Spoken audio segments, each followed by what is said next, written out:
السلام عليكم ورحمة الله. ازيكم عاملين ايه؟ النهاردة هتكلم عن موضوع انه المعلومات الطبية ما بتتاخدش من على فيديوهات اليوتيوب يا جماعة.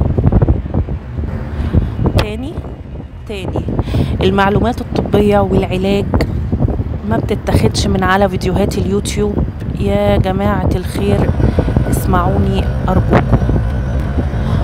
وانا هنا هكلم الدكاترة وهكلم المستمعين كمان او الاودينس بتوع اليوتيوب او الجماهير بتاعت اليوتيوب. يعني دلوقتي لما بيطلع دكتور يفتح قناة ماشي بيتكلم مثلا عن انه لو لقيت عندك مش عارفة اللي هو 3 علامات، لو لقيتهم يبقى انت عندك نقص فيتامين د، علامة لو لقيتها يبقى انت عندك مقاومة انسولين، مش عارفة إيه. يعني بلاقي عناوين كده كتيرة جدا على اليوتيوب، وانا الحقيقة زعلانة وهقول لك ليه زعلانة.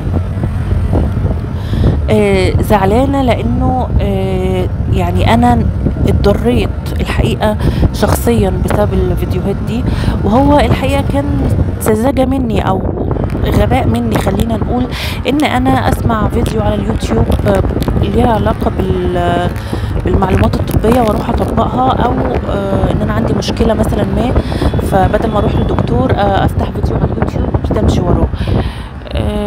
المشكلة اللي عندك مهما كانت بسيطة لا، روح لدكتور، ما تفتحش فيديو على اليوتيوب وتاخد معلوماتك الطبية منه او علاجك منه او توصف لنفسك دواء منه. مثلا هديك مثال بسيط جدا على نفسي. انا عندي مثلا في تصبغات، اوكي، عندي تصبغات، فمثلا عند الجوع، مثلا عند عقل الصوابع، الحاجات دي. فطبعا من زمان رحت داخله على اليوتيوب تفتيح المناطق عقل الصوابع مثلا، وطلعت فقال لك الليمون ده. يعني بص، هي المشكله بسيطه بس ما كانتش. هقول لك بقى إيه، خليني اقول لك اكمل لك الحكايه واقول لك ايه اللي حصل بعد كده. فجبت مش عارفه ليمون ومش عارفه اخلطه بايه واستخدمه، عملت كده حضرتك جاتلي حساسيه بتعالج منها لغايه دلوقتي. والكلام ده كان من سنين بتكلم، حتى كمان من 10 سنين ولا حاجه. وصرفت مصاريف يعني رحت دكتور بقى وتحاليل ومضادات حيوية وحاجات كتير جدا علشان خاطر اتعالج من المشكلة دي، مشكلة الحساسية اللي عندي دي، بسبب وخلي بالك انا استخدمت مكون طبيعي، واستخدمته كمان لتأثير موضعي، يعني تأثير سطحي، انا حطيته على الجلد، ما خدتش مثلا حبوب نزلت في بطني دخلت على الاعصاب، فاهمين؟ فالموضوع كمان الحمد لله ان هو جه على قد كده. لو كنت انا من الاول، هي المشكله بسيطه، لو كنت انا بقى من الاول رحت للدكتور وقلت له على المشكله اللي عندي، كان هيديني علاج ب5 قروش 10 قروش يا سيدي ب100 قرش، وكانت المشكله هتتحل وما هتحصليش المضاعفات اللي حصلت لي دي. فليه بقى يا جماعه كده؟ يعني ليه والنبي ليه تضيعونا كده؟ وفي ناس عندها حساسيه من حاجات تانية كتير. يعني اتمنى بس انه احنا نراعي نفسنا شويه ونراعي ربنا، ونعمل حساب المشاكل اللي هتحصل للناس اللي بتمشي ورا الوصفات دي. طب انا هقول لك على حاجه تانية كمان على شعري. قال لك زيت الروزماري ده بص هيطول الشعر ويكثفه ويخليه يعني ولا هنا الزاهد. يعني رحت زي الشطرة جبت الزيت وقعدت استخدمه.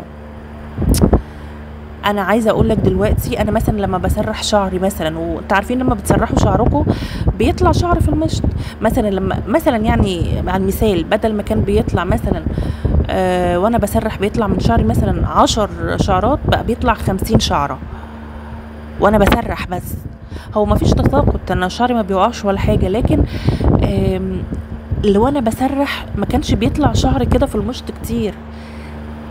من ساعة لما استخدمت الزيت انا معرفش هو عمل لي ايه. كل الناس قالت اوكي ده حلو وجميل وروعة وفظيع، لكن ما حصلش معايا كده. يا جماعة ارجوكوا ارجوكوا بلاش معلومات طبية من اليوتيوب مهما كانت مشكلتك سطحية. انا مش مصدقة ان انا بقول الكلام ده واحنا سنة 2024. الفلوس اللي انت هتدفعها في شراء المنتجات دي روح للدكتور وهو هيوصف لك الدواء الصح، وهتتعالج وهتبقى زي الفل ان شاء الله. عايزة اتكلم عن حاجة كمان، عايزة اتكلم عن المكملات الغذائية والفيتامينات. انا برضو بسمع ناس على اليوتيوب، ودي بقى مشكلة اكبر. يعني الاول كان الدكاترة هم على الاقل الدكاترة اللي بتطلع هم دكاترة يعني بيحيدوك برضو معلومة، لكن في بقى ناس اللي هم بكلم المختصين بمراجعات المكياج والسكين كير والحاجات دي. انا ممكن اطلع اتكلم عن منتج مثلا برايمر، مثلا ممكن اطلع اتكلم عن فاونديشن، هقول لانه ده حاجة مش علاجية.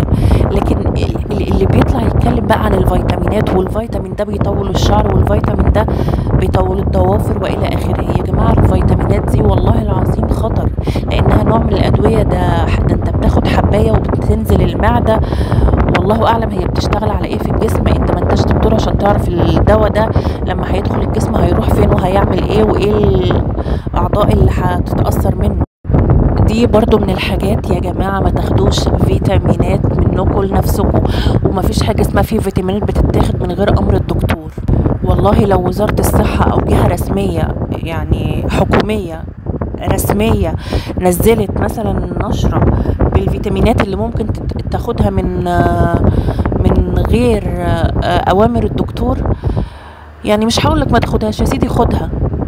بس انا بقولك ان الدكاتره يعني منظمه الصحه العالميه كل شويه بتغير رايها. يعني مثلا العلم بيتغير، والله ده الدواء ده احنا اكتشفنا ان هو بيعمل كذا. يعني مثلا زي مصل كورونا استرازينيكا كانت في الاول بتديك علاج للكورونا، بعد شويه طلعت بيان ان ليه اعراض مميته. يا باشا انت جاي بعد ما الناس ماتت وبعد ما الناس خدت الدواء جاي تقول معلش احنا اسفين والله ليها اعراض مميته؟ طب الناس اللي ماتت دي يعني هنجيبها من القبر تعيش حياتها تاني ازاي؟ هو كله بامر الله طبعا، بس يعني انا عايزه اقول لك انه في حاجات يعني الفيتامينات بالذات والله اي علاج من فضلك روح للدكتور هو اللي يديهولك. ما تاخدش فيتامينات من نفسك، ما تاخدش علاج من نفسك. ده في ناس يا جدعان بتاخد علاج ميكروبات وحاجات كده من الانترنت. والله انا قابلت واحده قالت انا رحت للدكتور وعملت تحليل ما لقاش عندي جرثومه المعده، وانا كنت باخد دواء مني لنفسي لان انا شفت على النت ومش عارفه. هو ده اسمه كلام يا جماعه؟ ف نفسي والله العظيم الناس تسمعني بجد. و انا مش مصدقه والله زي ما قلت ان انا بقول الكلام ده، المفروض انتوا عارفينه من نفسكم. ربنا يحمينا كلنا يا رب ويحمي الناس كلها. اشوفكم في فيديو جديد. باي باي.